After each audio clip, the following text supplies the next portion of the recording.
my modeling suggests that there's around 8% of the Western adults are going to be resonant with this message and will adopt LifeWise philosophy as their primary life philosophy that shapes their beliefs moving forward.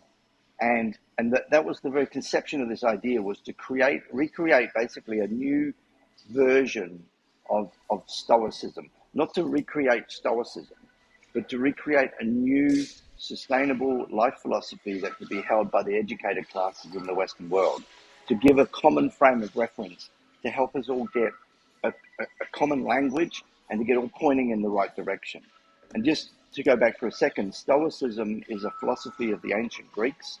It was founded by a guy called Zeno of Citium about 3,500 years ago, but it came to be the main philosophy held by the educated classes in the Roman period between the end of the Republic and the beginning of the Empire, a time of great economic growth, expansion of territory, political turmoil, exactly the sort of stuff that's going on right now with the clean energy transition.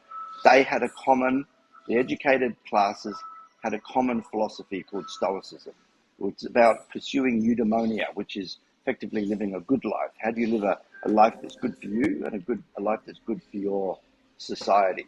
I'm trying to create the new version of Stoicism with the view that it becomes a philosophy that the educated classes can use as their frame of reference, and in so doing get the power of the numbers to make up for the fact that they might only be a small proportion of the actual overall Right. population.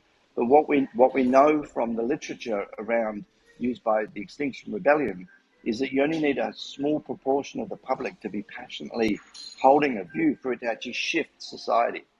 Now, Extinction Rebellion numbers were saying that none of the non-violent rebellions had failed over the last 200 years when 3.5% of the public were actively involved. And actively doesn't mean they're necessarily on the street. They're Right. involved in all of the back-end services, right?